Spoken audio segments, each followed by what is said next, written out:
Hello students, तो आज discuss करने वाले हैं chapter government budget class 12 macro economics. Guys सबसे पहले आपको गवर्नमेंट बजट की डेफिनेशन क्लियर होनी चाहिए, कौन इशू करता है, कब इशू किया जाता है, यहाँ पर ये सब बातें आपको क्लियर होनी चाहिए। गाइस देखिए, जो गवर्नमेंट बजट होता है वो किसके द्वारा अनाउंस किया जाता है, यहाँ पर वित्त मंत्री के द्वारा, या मैं कह सकता हूँ फाइनेंस मिनिस्टर। फाइनेंस मिनिस्टर कौन है इस टाइम पर? निर्मला सीतारमन जी। गाइस देखिए, यहाँ पर निर्मला सीतारमन जी के द्वारा क्या होगा, गवर्नमेंट बजट को अनाउंस किया जाएगा। जनरली कब किया जाता है? 1 फ़रवरी को किया जाता है गाइस, लेकिन ये नहीं है कि 1 फ़रवरी को ही यहाँ पर अनाउंस होता है। जो मेरा गवर्नमेंट बजट है किसी भी डेट पर हो सकता है, जिस पर जो मेरे प्रेसिडेंट है वो डिसाइड करेंगे यहाँ पर, या मैं कह सकता हूँ वो डायरेक्ट जिस भी डेट को वो डिसाइड करते हैं यहाँ पर, उसी डेट को जो मेरा गवर्नमेंट बजट है वो इशू होता है। आइए देखते हैं कि गवर्नमेंट बजट होता क्या है। गवर्नमेंट बजट क्या होता है गाइस, देखिए यहाँ पर गवर्नमेंट बजट एक फाइनेंशियल स्टेटमेंट है जो शो करती है मेरी expected receipt and expenditure of the government, कि गवर्नमेंट को कितनी रिसिप्ट होने वाली है और वो कितना एक्सपेंडिचर करने वाली है। सिर्फ और सिर्फ अंदाज़ा लगाया जाता है, एग्जैक्ट अमाउंट को वहाँ पर शो नहीं किया जाता है कि हमारे पास इतनी रिसिप्ट होगी और हम इतना एक्सपेंडिचर करेंगे, लेकिन एग्जैक्ट नहीं होता ये। आइए देखते हैं कब इशू किया जाता है गाइस। यहाँ पर एक फाइनेंशियल ईयर में इशू किया जाता है। फाइनेंशियल ईयर का मीनिंग क्या होता है? आपने बैलेंस शीट में देखा होगा कि 1 अप्रैल से लेकर 31 मार्च तक का जो मेरा ईयर होता है, हम उसको क्या कहते हैं? फाइनेंशियल ईयर कहते हैं। देखिए, government budget is a financial statement showing expected receipt and expenditure of the government for coming physical और फाइनेंशियल ईयर। गाइस फिजिकल और फाइनेंशियल ईयर दोनों का मीनिंग यहाँ पर सेम ही होता है कि 1 अप्रैल से लेकर 31 मार्च तक का मेरा ईयर क्या कहलाता है? यहाँ पर फिजिकल ईयर कहलाता है। देखिए, in India budget is presented in the parliament on such day president में डायरेक्ट, मैंने आपको बताया जिस डे पे प्रेसिडेंट डिसाइड करेगा उस डेट पर हमें पार्लियामेंट में प्रेजेंट करना पड़ता है। किसको? बजट को। यहाँ पर कौन अनाउंस करता है? यहाँ पर मेरा फाइनेंस मिनिस्टर बजट को अनाउंस करता है। कौन इस टाइम पर? कौन है? निर्मला सीतारमन। देखिए, budget are not so actual figures, मैंने आपको बताया कि एक्चुअल फिगर को शो नहीं करती, यहाँ पर सिर्फ और सिर्फ एक्सपेक्टेड रिसिप्ट और एक्सपेक्टेड एक्सपेंडिचर की डिस्कस किया जाता है। आइए मैन ऑब्जेक्टिव देखते हैं कि गाइस मैन ऑब्जेक्टिव क्या है। यहाँ पर गवर्नमेंट बजट जो इशू किया जा रहा है उसका मैन ऑब्जेक्टिव क्या है? सबसे पहला यहाँ पर मैन ऑब्जेक्टिव होता है री एलोकेशन ऑफ रिसोर्सेज, क्योंकि गाइस हमें पता है जो हमारे पास रिसोर्सेज अवेलेबल है वो लिमिटेड है, लेकिन हमारी वांट्स क्या है? अनलिमिटेड है।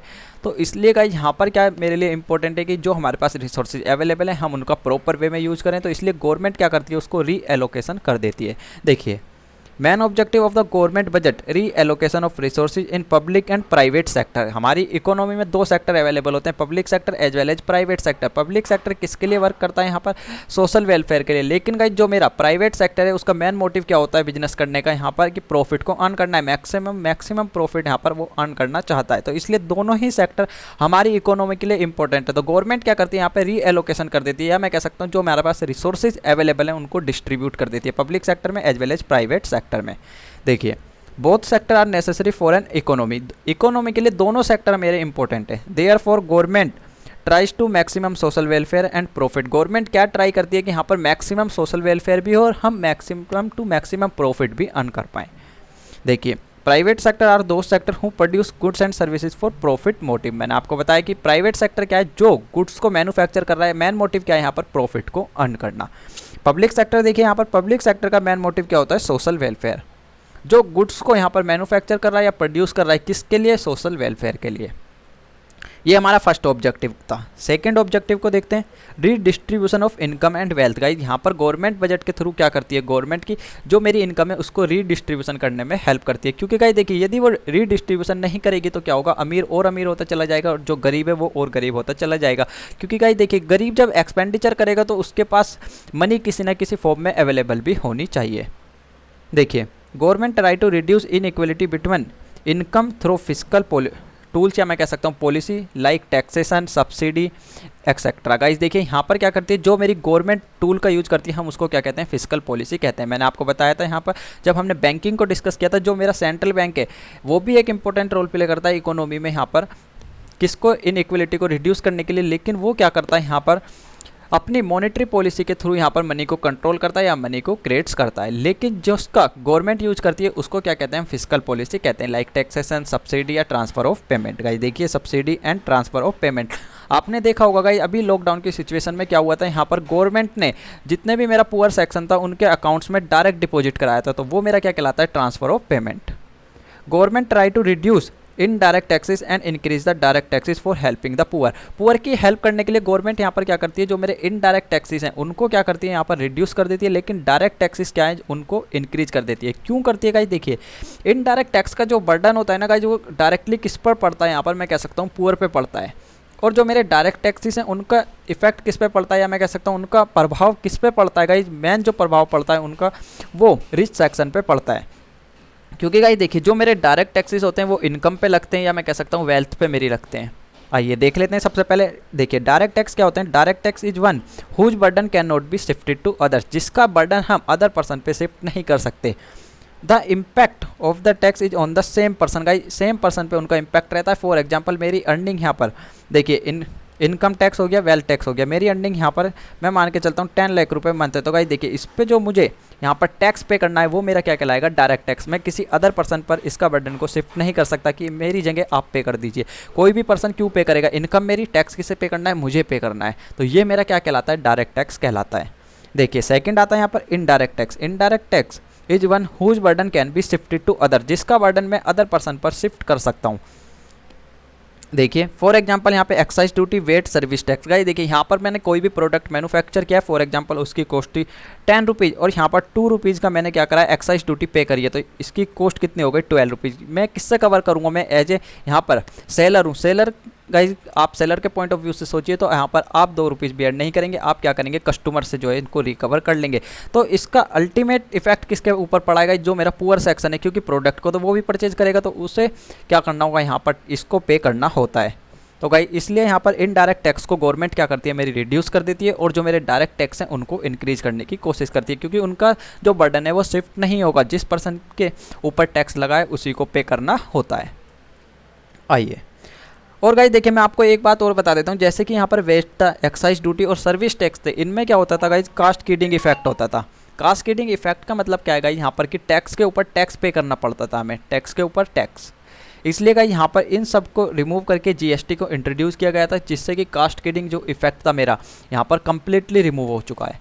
तो गाइस देखिए लेकिन वेट का यहाँ पर अभी भी हमें कहीं कहीं पर यूज करना पड़ता है, लेकिन मेनली अब जो यूज होता है गुड्स एंड सर्विसेज टैक्स का हम यूज करते हैं।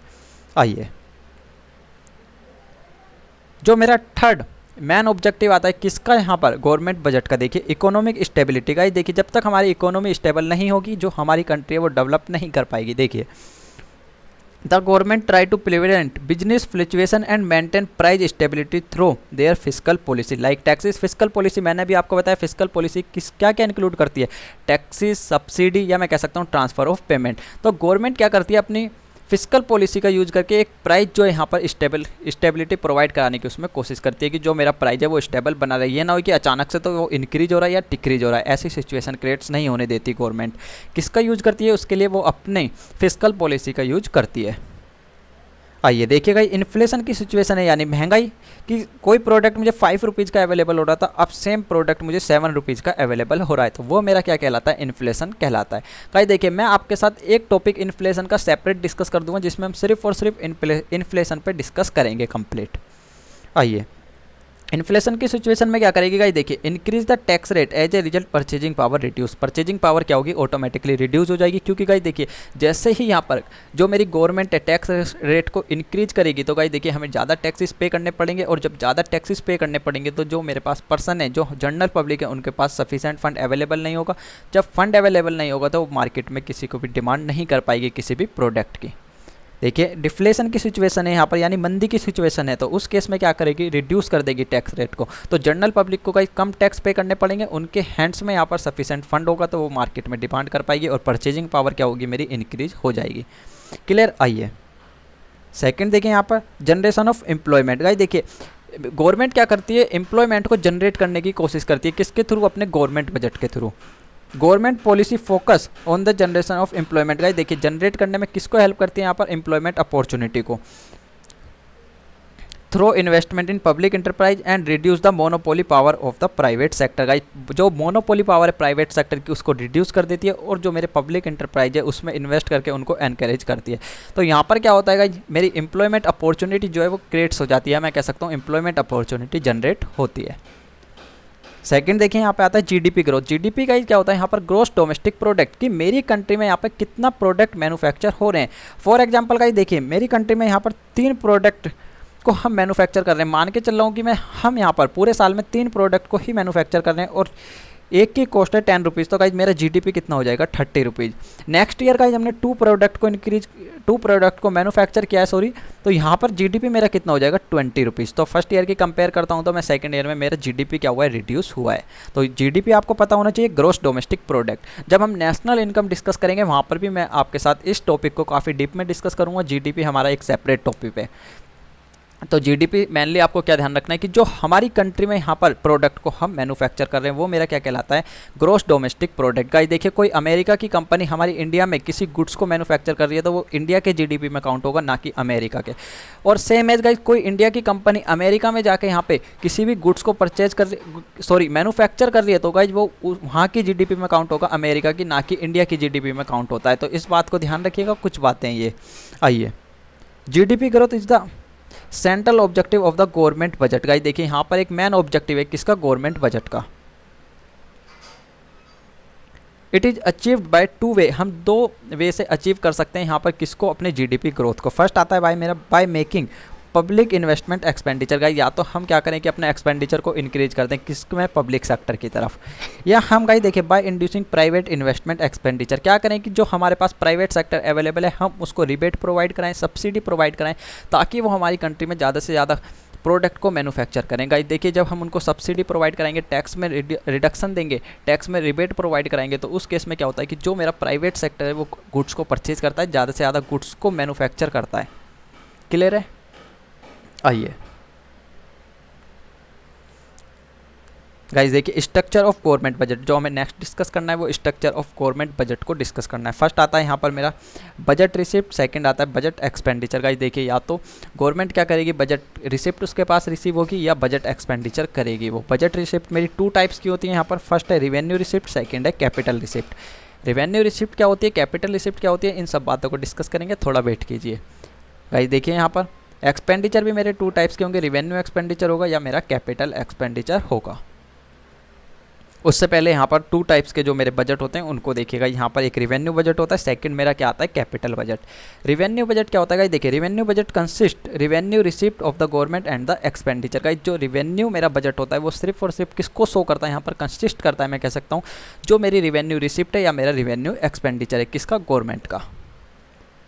देखिए no change in assets and liability, जो जिसकी वजह से यहाँ पर जो रिवेन्यू बजट होता है मेरा ना ही वो असेट्स को चेंज करता है और ना ही लाइबिलिटी को चेंज करता है, किसकी, गवर्नमेंट की।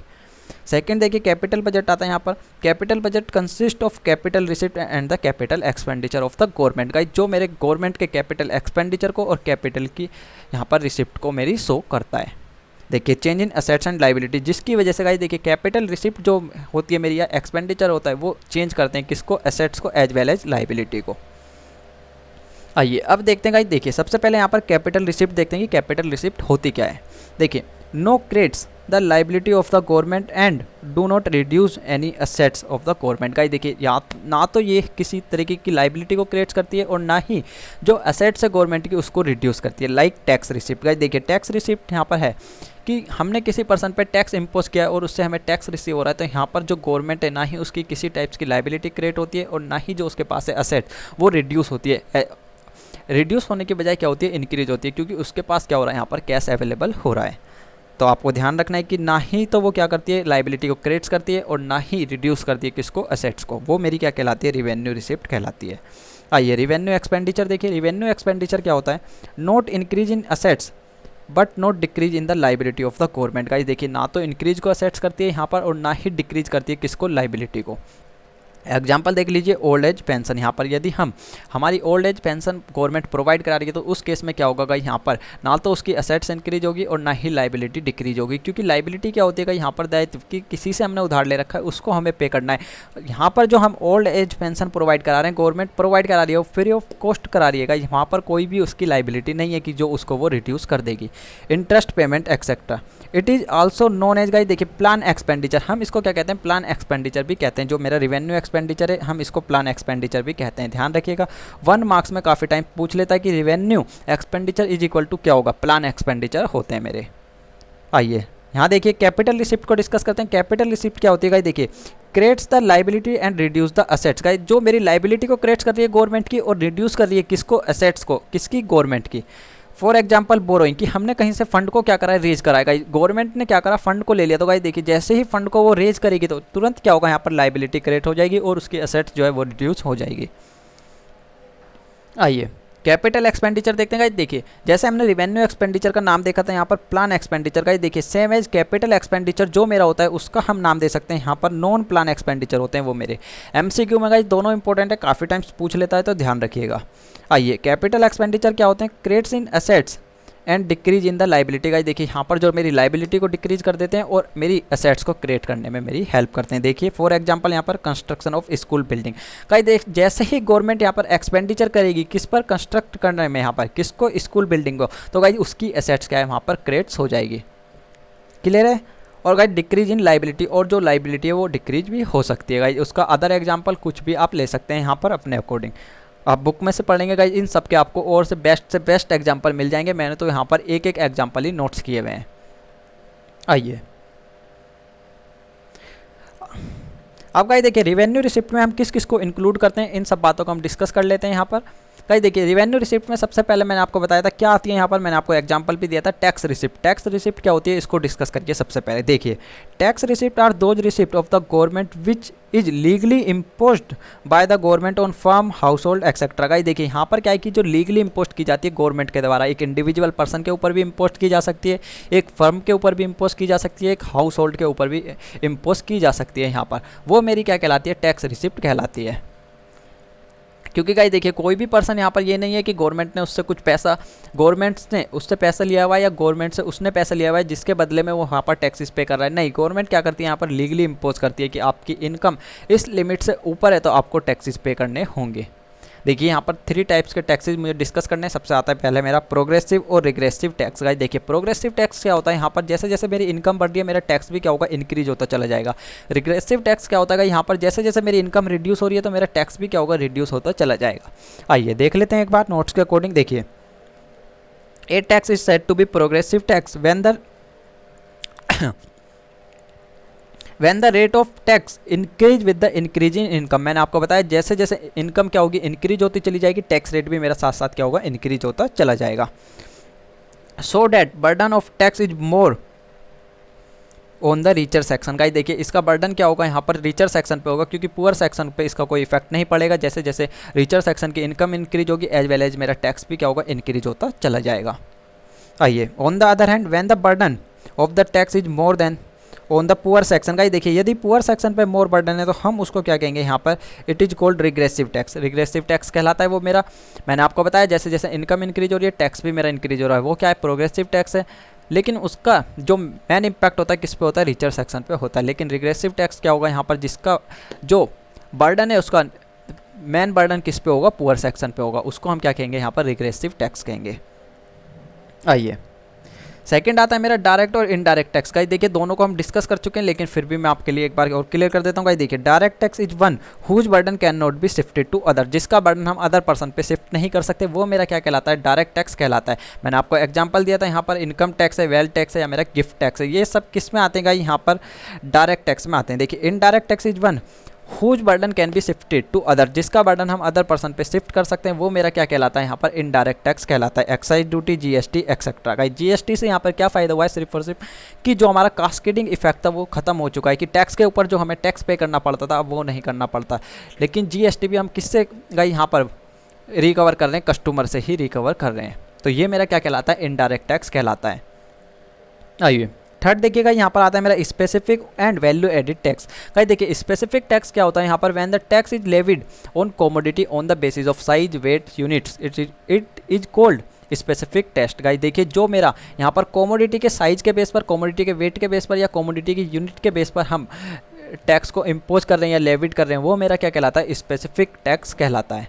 देखिए वैल्यू एडिड टैक्स क्या होगा, यहाँ पर value added tax is an indirect tax which is imposed on value edit at the various stage of production. Guys देखिए मैंने आपको बताया फॉर एग्जांपल गाइस देखिए यहाँ पर किसी भी प्रोडक्ट को मैन्युफैक्चर करने के लिए मेरी कॉस्ट है 20 रुपीज़। क्लियर है। अब गाइस देखिए यहाँ पर रॉ मटेरियल परचेज किया या मैं कह सकता हूँ मैंने मैन्युफैक्चर किया 20 का, अब मैंने इसकी पैकिंग की गाइस वहाँ पर कॉस्ट आई मेरी 5 रुपीज़, तो ये मेरा कितना हो गया 25। तो गाइस देखिए इस 20 पे तो वेट लगा ही लगा था, लेकिन अब इस 5 रुपीज़ पे भी वेट लग रहा है, इस 5 रुपीज़ पे भी लग रहा है, और गाइस देखिए प्लस 25 रुपीज़ पे भी मेरा क्या हो रहा है यहाँ पर वेट लग रहा है। तो ये मेरा क्या कहलाता था कास्केडिंग इफेक्ट। आप देख रहे होंगे यहाँ पर कि गाइस टैक्स के ऊपर टैक्स था कि इस 20 रुपीज़ पे भी टैक्स हमने पे किया, 5 रुपीज़ पे भी हमने टैक्स को पे किया, अब हम 25 रुपीज़ पे भी टैक्स को पे कर रहे हैं। तो इसलिए क्या होता था कि टैक्स के ऊपर टैक्स लगता था। तो यहाँ पर क्या हो जाता था, मैंने आपको बताया है। तो भाई वेट मेरा यही कहलाता है कि जितने की हम वैल्यू एडिट कर रहे हैं उस पर टैक्स लगता है, तो वो मेरा क्या कहलाता है वेट। कि देखिए मैंने आपको बताया कि 20 रुपीज़ का हमारा प्रोडक्ट मैन्युफैक्चर हुआ था, हमने उसकी 5 रुपीज़ की पैकिंग में लगाई है, तो यहाँ पर भी हमने वेट को चार्ज कर रहे हैं 5 रुपीज़ पे। तो ये मेरा क्या कहलाता है कि मैंने जितने की वैल्यू ऐड की है उतने पे मुझे टैक्स लगाना है, वो मेरा क्या कहलाता था वैल्यू एडिड टैक्स। आइए अब गाइस देखिए यहाँ पर कुछ नॉन टैक्स रिसिप्ट को डिस्कस कर लेते हैं। हमने टैक्स रिसिप्ट में देखा सबसे पहला प्रोग्रेसिव टैक्स देखा, फिर रिग्रेसिव देखा, हमने डायरेक्ट और इनडायरेक्ट टैक्स को देखा, स्पेसिफिक और वेट को हमने डिस्कस किया। आइए नॉन टैक्स रिसिप्ट क्या होती है गाइस, देखिए यहाँ पर income from public enterprise, public enterprise से जो इनकम हो रही है यहाँ पर गवर्नमेंट गाइस देखिए यहाँ पर टैक्स के थ्रू तो मैन रिसिप्ट करती है, लेकिन नॉन टैक्स रिसिप्ट भी उसको अवेलेबल होती है। Some enterprise owned by the government guys देखिए यहाँ पर किसके द्वारा ओन की हुई होती है, गवर्नमेंट के। जैसे रेलवे, आपने देखा होगा कि रेलवे क्या होती है गाइस, रेलवे की जितनी भी अर्निंग होती है वो किसके अकाउंट्स में जाती है, गवर्नमेंट के अकाउंट में जाती है। आपने 11th में पढ़ा होगा यहाँ पर डिपार्टमेंटल अंडरटेकिंग, उसमें भी आपके साथ मैंने ये डिस्कस किया था। आइए all the revenue of the railway goes to the government accounts guys, मैंने आपको बताया कि जितना भी रिवेन्यू होगा गवर्नमेंट यहाँ पर रेलवे का वो सब कहाँ जाता है, गवर्नमेंट अकाउंट में जाता है। ग्रांट एंड डोनेशन गाइज देखिए सम पर्सन क्या करते हैं, ग्रांट प्रोवाइड कराते हैं, डोनेशन प्रोवाइड कराते हैं। आपने देखा होगा कि लॉकडाउन की सिचुएशन में भी गाइज, कोरोना वायरस के सिचुएशन में, कोविड-19 के केस में भी काफ़ी लोगों ने जो है यहाँ पर डोनेशन प्रोवाइड कराई थी, किसमें, यहाँ पर PM फंड में। क्लियर है। आइए grants and donation are also the source of the government revenue guys, government के रिवेन्यू का मेन सोर्स होता है। यहाँ पर मेन सोर्स तो नहीं कह सकते, लेकिन एक सोर्स होता है। In the situation of natural calamity guys, कोई भी नेचुरल क्लामिटी आपने देखा होगा, अभी कोविड-19 की सिचुएशन में भी मैंने आपको अभी बेस्ट एग्जांपल दिया। कोविड-19 की सिचुएशन में PM केयर फंड्स में काफ़ी अमाउंट्स, हैवी अमाउंट्स में जो है डोनेशन रिसीव हुई है। Some people provided donation to the government. आइए गाइस देखिए फ़ी होती है यहाँ पर। फ़ी का मीनिंग क्या है गाइस, जैसा आप लाइसेंस बनवाने जाते हैं या आप यहाँ पर मैं कह सकता हूँ आधार कार्ड बनवाने जाते हैं, तो गाइस कोई भी गवर्नमेंट ऑफिस में आप जाते हैं किसी भी काम के लिए, तो वहाँ पे आपको एक नॉमिनल फ़ी को पे करना होता है। तो वो मेरी क्या कहलाती है, फ़ी। यहाँ पर वो भी क्या है, एक रिवेन्यू है, किसका, गवर्नमेंट का रिवेन्यू है गाइस। आप डेट ऑफ बर्थ, यहाँ पर डेथ सर्टिफिकेट होता है, बर्थ सर्टिफिकेट होता है, इन सब में हमें फ़ी जो है पे करनी पड़ती है गवर्नमेंट के अकाउंट्स में।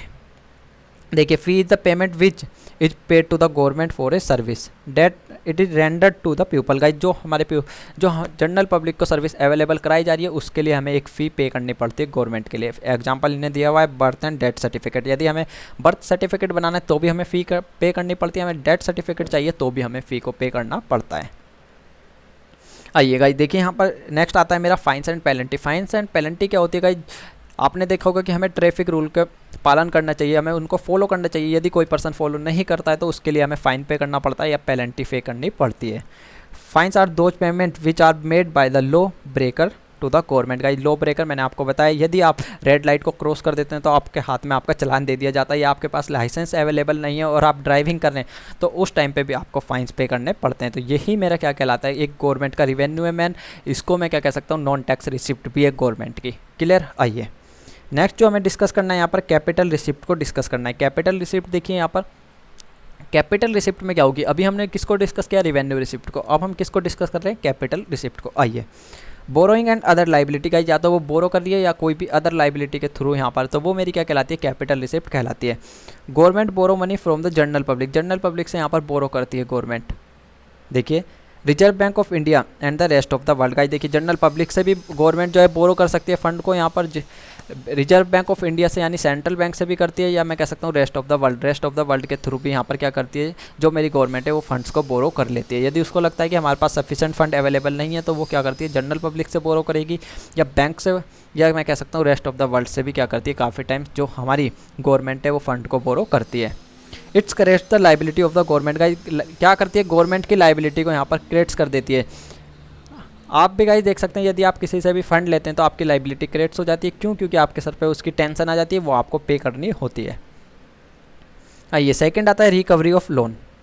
The central government provides loan to the state government in the emergency situation. Guys emergency की सिचुएशन में क्या करती है यहाँ पर मेरी जो गवर्नमेंट है वो स्टेट गवर्नमेंट को लोन प्रोवाइड कराती है। तो गाइज देखिए, when those loan are recovered assets of the government are reduce. Guys देखिए, जैसे ही यहाँ पर वो लोन रिकवर होगा तो एसेट्स क्या होगी, ऑटोमेटिकली रिड्यूस हो जाएगी, किसकी, गवर्नमेंट की। अदर रिसिप्ट देखिए, disinvestment occurs when the government sells of its share of public to private. Guys देखिए यहाँ पर क्या हो रहा है कि डिसइन्वेस्टमेंट कह सकते हैं हम इसको, जब गवर्नमेंट क्या करती है, सेल्स कर देती है, किसके शेयर को, यहाँ पर पब्लिक सेक्टर के शेयर को क्या करती है, प्राइवेट सेक्टर को सेल्स कर देती है।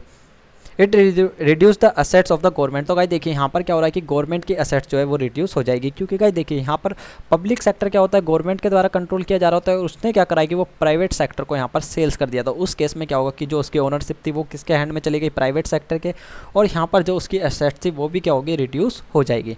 आई होप कि गाइज आपको ये सब चीज़ें ईजिली क्लियर हुई होंगी। फिर भी कोई डाउट है तो आप नीचे कमेंट बॉक्स में कमेंट करके बता सकते हैं।